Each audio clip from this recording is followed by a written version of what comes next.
بسم الله الرحمن الرحيم. حبايبنا اللزم اللي احنا شايفينه قدامنا ده الحفار الكتربيلر ال300. حبيت برضو يعني المعدات اللي احنا بنحتاجها هنا في الشغل في الصحراء. طبعا بنحفر مصرف، نعمل بركة، نسوي ارض، يعني الحاجات دي كلها. فبرضو الناس تبقى واخدة فكرة. احنا شحمناه اهو، الشحم اهو عشان بنشحم القادوس بتاعه. ماشي. وحطينا هنا جاز، وقسنا الزيت، وهيدور. الراجل اللي شغال معاه المهندس عبد اللطيف، الراجل المحترم. صباح الفل يا باشمهندس. صباح النور يا غالي. انت بتعمل ايه كده هنا؟ بنركب له الفلتر الهواء كده. برضه فلتر، يعني زي نظام العربيه، برضه فلتر هواء وفلتر زيت وميه صح؟ ده اكيد. نفس الافكار. يعني هي المعدات كلها حتى ما فيها السيارات يعني فيها اجزاء متشابهه من بعضها. فاحنا هندور ان شاء الله، وهنبتدي بقى نكمل نستأنف الشغل بتاعنا في المصرف ان شاء الله. ويعني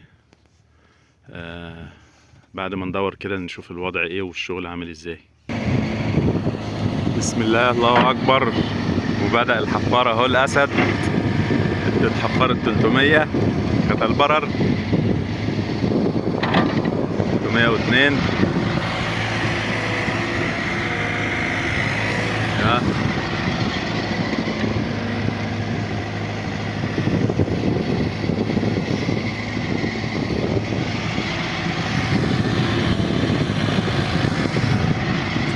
راجل بيلينه اول كده، يعني ايه، عشان بقاله يومين اهو.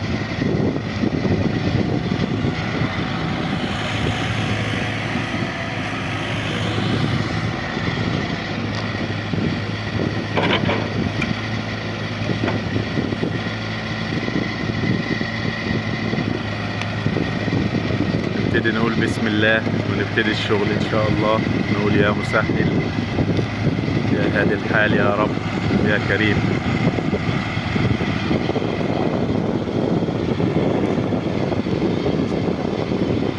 شايفين دي بقى يا اخوانا، دي كلها كده رطوبة في الارض ومية ناشحة من الصرف بتاع الجيران.